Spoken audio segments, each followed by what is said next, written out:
Okay बच्चों, आज orbital structure पर बॉन्डिंग पढ़नी है, ध्यान रखना। यानी जो केमिकल बॉन्डिंग है,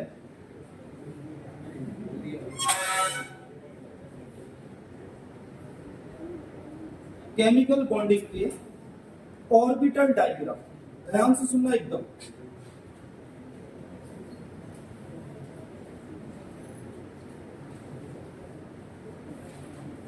ऑर्बिटल डायग्राम, ये ऑर्बिटल डायग्राम कौन से?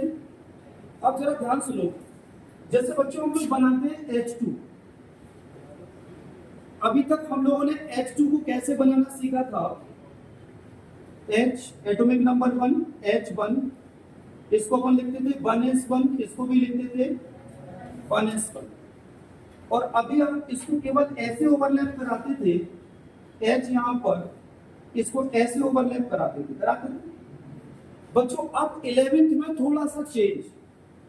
बच्चों जो इलेक्ट्रॉनिक कन्फिगरेशन आप 1s1 बनाएंगे तो S का जो स्ट्रक्चर है, S क्या है? एक ऑर्बिटल। S का जो स्ट्रक्चर है, इसका स्ट्रक्चर है स्फेरिकल। ध्यान से सुनिएगा, S का स्ट्रक्चर कैसा है? स्फेरिकल। तो इसका भी कैसा होगा? Spherical, right? ये S का स्ट्रक्चर है स्फेरिकल। अब जब हम इन दोनों को मान के चलो, इसमें ये इलेक्ट्रॉन कहीं मूव कर रहा है, इसमें ये इलेक्ट्रॉन कहीं मूव कर रहा है। अगर इस इलेक्ट्रॉन की एनर्जी E1, इसकी एनर्जी E2 बराबर है, एक बात। दूसरी चीज, इसका डुप्लीट कैसा है? इनकम्प्लीट है।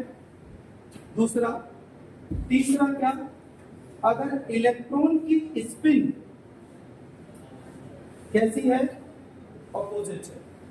अगर ये तीन कंडीशन मिल रही है तो ये दोनों ओवरलैपिंग होगी और इसको बोलेंगे S S overlapping. S S overlapping. अब ये एस एस ओवरलैपिंग, दो ऑर्बिटल अब ये पास आएंगे। अदरवाइज एक सिंपल बात सुनो कि अगर 2 एटम्स भी है, मान के चलो ये मेरे पास 2 एटम, ये 2 एटम एक दूसरे के पास आ रहे अपने डुप्लेट को कंप्लीट करने के लिए, तो पहला क्वेश्चन है कि दोनों पास आएंगे क्यों? क्यों आएंगे? जबकि इसमें अनपेयर्ड इलेक्ट्रॉन है, इसमें अनपेयर्ड इलेक्ट्रॉन है। इलेक्ट्रॉन तो माइनस साइन होता है ना, तो दोनों इलेक्ट्रॉन, दोनों एटम पास कैसे आ सकते? रिपेल नहीं करेंगे, एक दूसरे को रिपेल करेंगे, पास तो आ नहीं सकते। लेकिन फिर भी अगर इन्हें पास आना है तो एक तरीका है, इसका जो इलेक्ट्रॉन है वो कैसे स्पिन करेगा? क्लॉकवाइज। मतलब इसका जो इलेक्ट्रॉन है वो 2 तरह से स्पिन करेगा। पहला स्पिन ये न्यूक्लियस के चारों तरफ घूम रहा है, एक।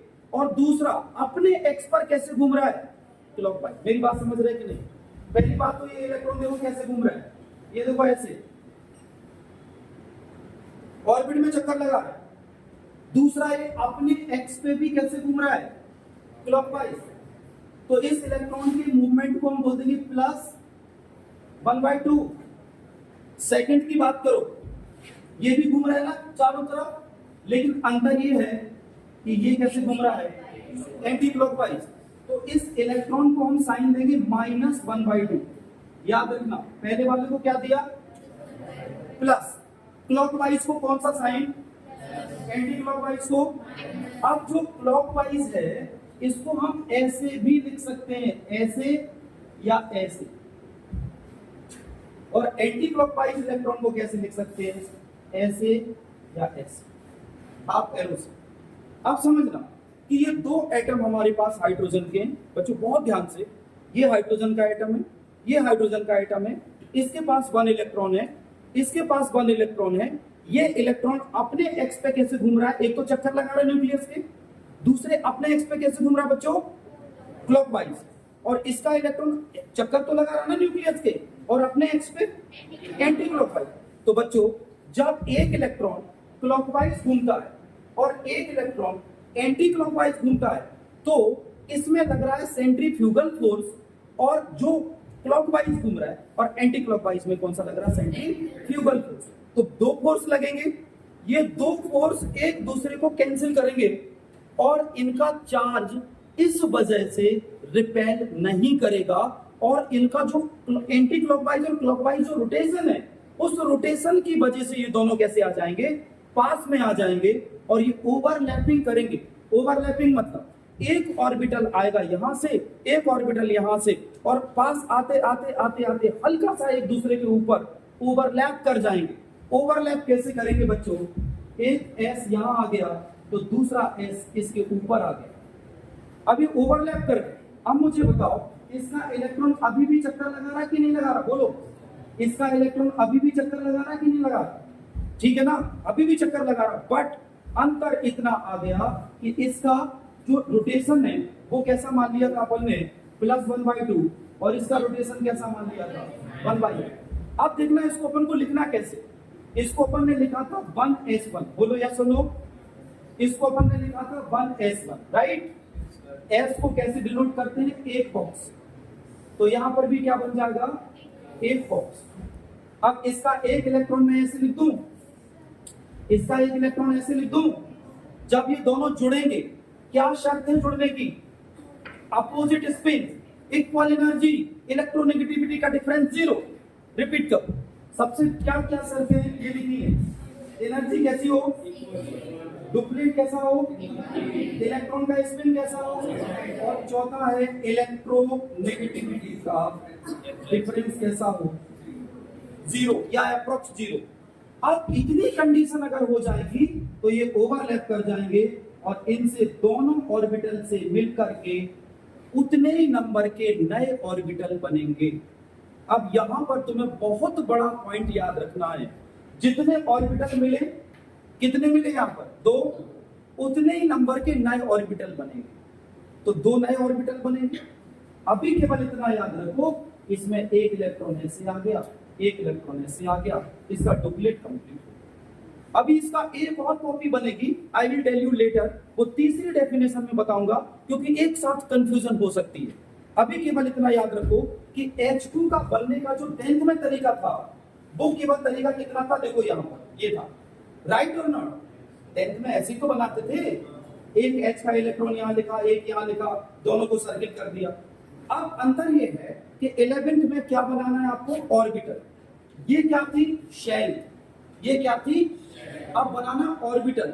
अब देखो ऑर्बिटल, एस का ऑर्बिटल का जो स्ट्रक्चर होता है स्फेरिकल होता है, याद करो कैसा होता है। तो एक आपने लिखा 1s1, ये कहां से आया 1s1 भाई साहब, ये आया H से, एक H एटम, इसका इलेक्ट्रॉनिक कन्फिगरेशन क्या है 1s1। दूसरा क्या है H1, इसका इलेक्ट्रॉनिक कन्फिगरेशन 1s1। अब दो मुझे, ये भी 1s1, ये भी, इसका अपोजिट स्पिन, इसका क्लॉकवाइज तो इसका, और दोनों मिल जाएंगे तो देखो डुप्लेट कंप्लीट कर लिया। इसको ऐसे लिखेंगे। अब ये दो जो आपने ऑर्बिटल बनाए, इनका एक्सिस कैसे बनाना है, मोस्ट इंपॉर्टेंट, इसका एक्सिस ऐसे बिल्कुल बीच से आपको पास कराना है, इसका एक्सिस ऐसे, ये एक ही एक्सिस पर। और एक गुरु मंत्र सुन लो, जब एक ही एक्सिस पर 2 ऑर्बिटल आमने सामने ओवरलैप करते हैं तब सिग्मा बॉन्ड बनता है। क्या बोला मैंने, जब एक ही एक्सिस पर 2 ऑर्बिटल सेम एक्स पर ओवरलैप करते हैं तब कौन सा बॉन्ड बनता है, सिग्मा। तो मैं लिख दे रहा हूं, on the same axis 2 orbital overlapped formed कौन सा बॉन्ड, सिग्मा। क्लियर हुआ कि नहीं हुआ। अभी बहुत एग्जाम्पल करेंगे। अगर आपको लग रहा हो कि सर ये कोई इसी जैसा स्ट्रक्चर लग रहा है, इसी जैसा लग रहा है, तो अभी पी में और बहुत सारे चेंजेस आएंगे। मुझे बताओ पहले रेजोनेंट कितने बच्चों को ये समझ में आ गया, ठीक, हैंड्स डाउन। अब एक बात और सुनो, एक बार फिर से, कि अभी तक जो ये वाला पोर्शन था, अब अपन ये नहीं बनाएंगे, अब नहीं बनाएंगे 11th में। 1 2 4 एक्सपेरिमेंट पर परसों ने कुछ बनाए थे स्ट्रक्चर, अब ऐसे नहीं बनेंगे आपके। अब आपको क्या करना, बनाना ऑर्बिटल ओवरलैपिंग स्ट्रक्चर। इसको क्या बोलते हैं, इसको क्या बोलते हैं, ऑर्बिटल लैपिंग स्ट्रक्चर। तो सबसे पहले आप ये बताओ एस का शेप क्या होता है?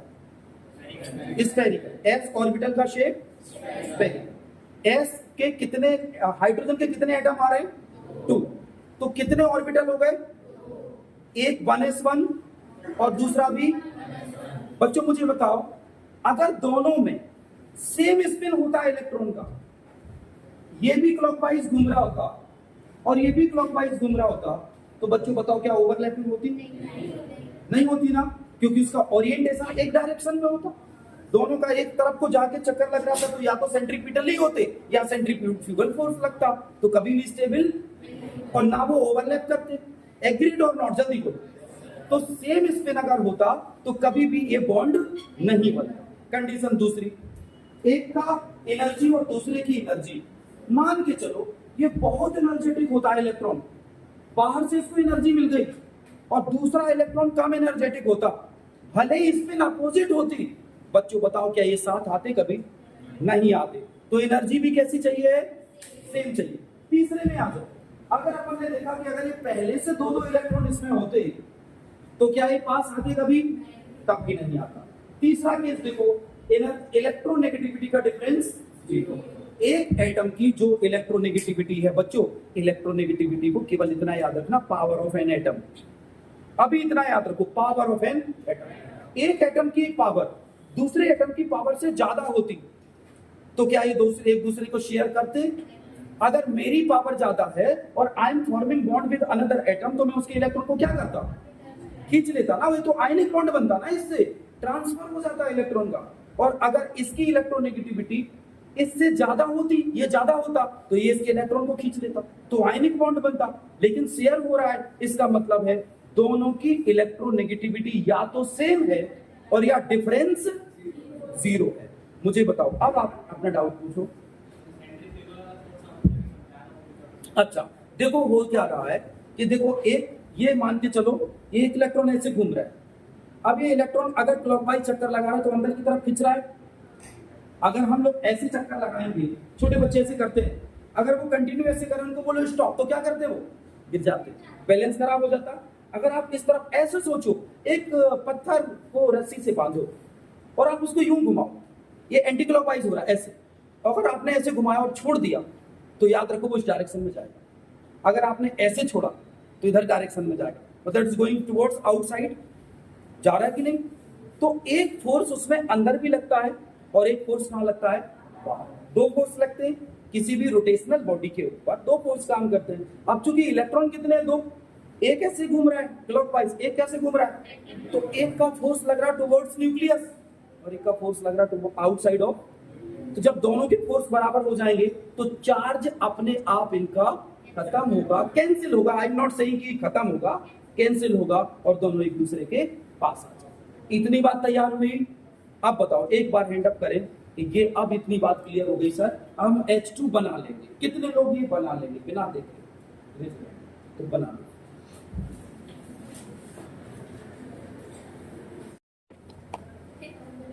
Orbital overlap. नाउ अभी तक हम देख चुके हैं एस एस ओवरलैपिंग। अब हम लोग बात करेंगे एस पी ओवरलैपिंग। तो बच्चों समझो, इसमें जो भी लिखने वाला पोर्शन है वो तो मैं तुम्हें नोट्स दे दूंगा, नो नीड टू राइट। बस क्या है कि बस समझो आप। और इसको समझाने के बाद मैं आपसे बहुत सारे क्वेश्चन इससे पूछूंगा एंड आई होप कि इस बार कोई मौन व्रत धारण नहीं करेगा। आप टाइम लेना सोचने के लिए, नो प्रॉब्लम, 1 मिनट ले लो, 2 मिनट ले लो, कोई बात नहीं, आप सोचो। लेकिन सोचने के बाद जो आपने सीखा है उसको बोलना है। मैं कोई ऐसा टॉपिक तो पूछ नहीं रहा हूं कि जो मैंने पढ़ाया नहीं है और वो पूछ लूं मैं आपसे। मैं तो वही पूछ रहा हूं जो अब मैं एक्सप्लेन करने जा रहा हूं एसपी को। तो देखते हैं कितना आपके पास पावर ऑफ ब्रेन है। अगर आपके पास एफिशिएंसी ऑफ एक्सेप्टिंग पावर ठीक है तो देखो अभी क्लियर हो जाएगा आपका। सबसे पहले ये देखो कि अपन ने अभी पढ़ा था एस ऑर्बिटल, इसका शेप कैसा था? अगर मैं इसके सारे एक्सिस बना दूं तो ये होगा एक्स एक्सिस पर, ये यहां से कौन सा एक्सिस होगा? वाई एक्सिस होगा, और यहां से क्या होगा? राइट। अब बना रहा हूं p ऑर्बिटल, p ऑर्बिटल। बच्चों बिल्कुल कंसंट्रेशन कर लो दिमाग। अपन जब p ऑर्बिटल बनाते हैं, s बनाया था तो एक ऐसा बॉक्स बनाया था मैंने, बनाया था। और जब p बनाते हैं तो हम ऐसे 3 बॉक्स करते हैं, राइट। जो नए बच्चे हैं प्लीज वो याद रखना, ठीक है। बस इतना याद करते चलना। आपको ये नहीं कि ये कैसे आया, विल टेल यू लेटर। आप जब भी p बनाओ तो कितने बॉक्स बनाने हैं, s में कितना बनाया था, p में कितने बनाने हैं, सबको याद रहेगा, याद रहेगा ना। ओके बेटा, इसका नाम है px, इसका नाम है py और इसका नाम है pz। ओके, अब मैं इस px को, py को, pz को आपको बता रहा हूं कि इसका शेप क्या है। s ऑर्बिटल का शेप क्या था, वेरी गुड, भूलोगे तो नहीं, ठीक। s ऑर्बिटल का शेप था स्फेरिकल और इसका शेप होता है डंबल से।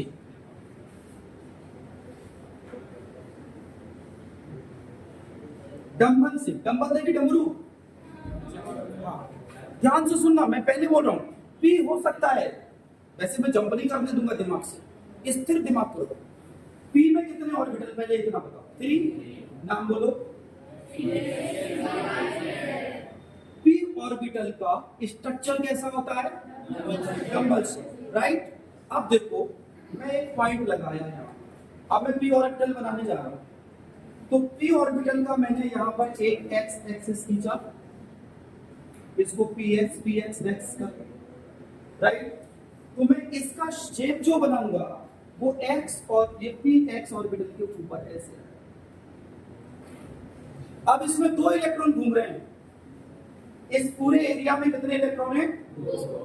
इसी तरह से अगर मैं py बनाऊं तो x तो भर गया, अब कहां पर आएगा, y पर, इसका py, ठीक। अब मैं बनाऊं pz, तो pz कैसे आएगा,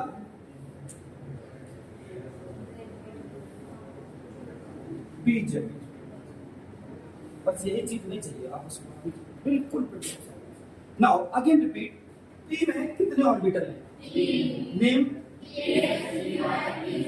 what is the shape of p orbital, तो कितने डंबल से बनेंगे, एक कौन से एक्स पे, एक्स एक्सिस पर, एक कौन से एक्स पे और एक किस पर।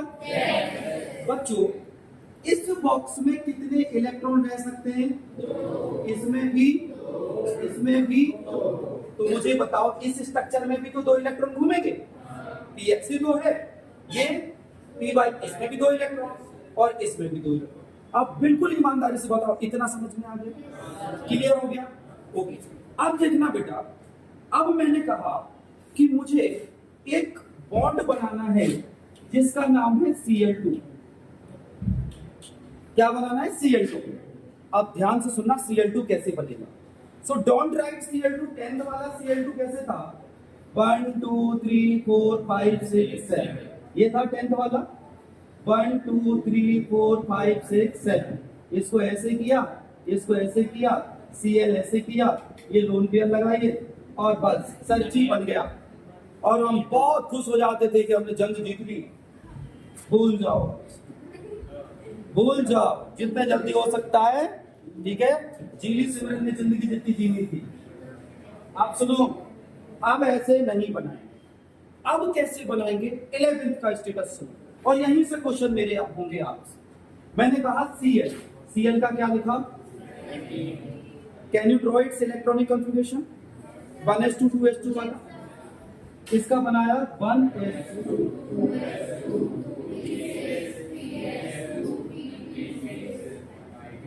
3p5, right.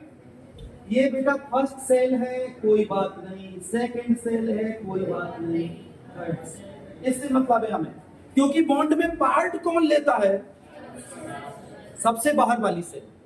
So now I am writing, अब देखो बेटा 3s2 तो पूरा भरा है, ध्यान से देखना, जो आप बात करेंगे ना वो बिल्कुल बिल्कुल समझ नहीं आएगा। एस तो पूरा भरा है तो एस तो पार्ट लेगा नहीं बॉन्डिंग में। कौन खाली है? एक कम है भाई साहब पी। तो अपन पी को बना लेते हैं। मैंने बनाया पी और बॉक्स कितने बनाए?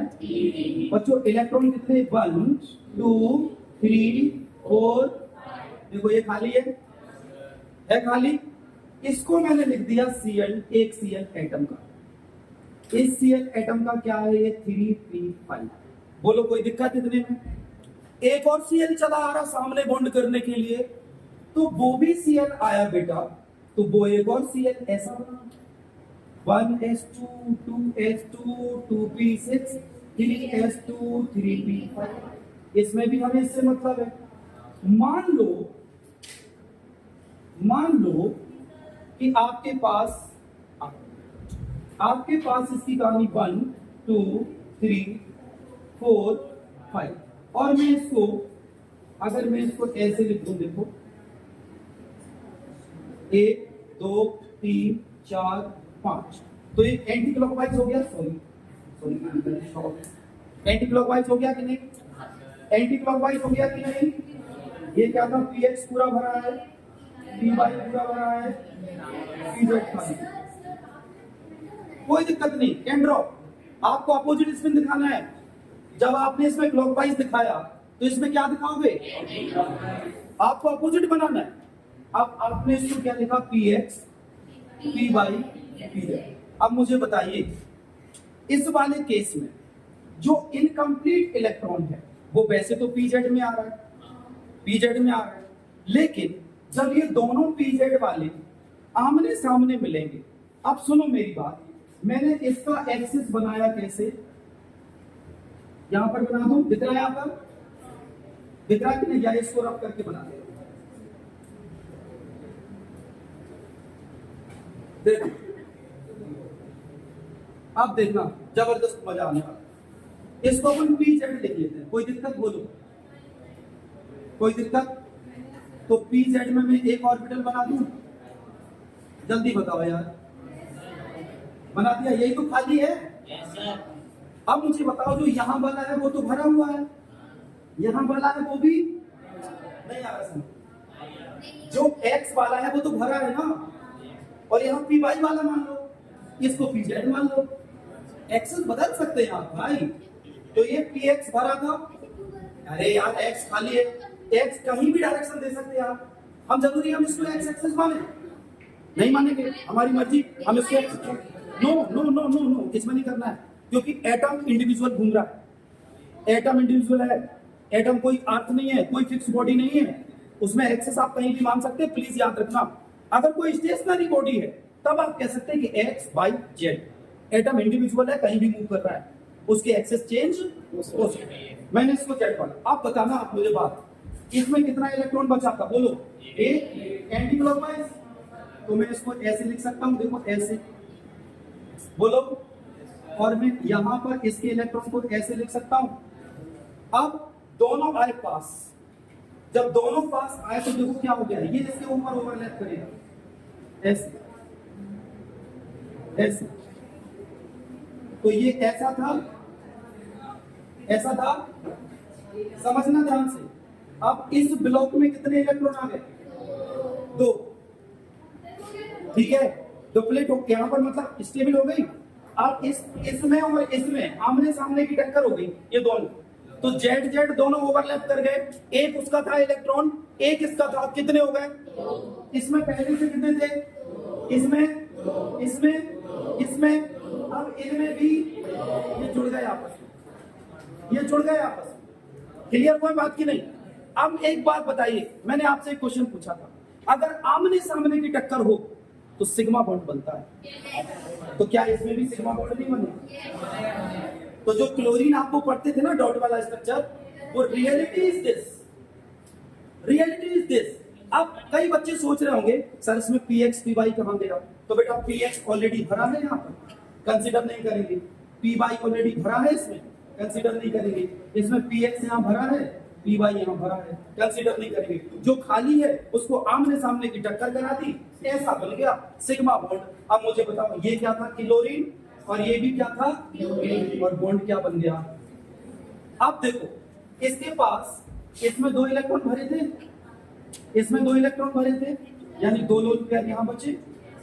भाई जितने इलेक्ट्रॉन थे उतने लोन पेयर आप बना देंगे और this is the structure of. एक बात रिपीट करें, एक सेल आपके पास लास्ट में क्या था, पीजेड, पीजेड में सिंगल इलेक्ट्रॉन, पीजेड में यहां तक कितने बच्चों को समझ में आया, यहां तक, वेरी गुड, क्या बात है, आज तुम लोग खुश कर दे। पीजेड में एक इलेक्ट्रॉन, पीजेड में, लेकिन शर्त क्या है, स्पिन, स्पिन अपोजिट। अब आपको मैं रेफरेंस बुक की एक बहुत बड़ी गंदी बात बताऊं, वहां पर इसको भी क्लॉकवाइज बनाया है और इसको भी क्लॉकवाइज बनाया है और दोनों को ओवरलैप करा दिया, और नीचे क्या लगा, और नीचे क्या लगा, assume to be opposite spin. वाह, assume to be opposite spin. तो इसको आप कॉपी कर लीजिए, उसके बाद आपसे क्वेश्चन।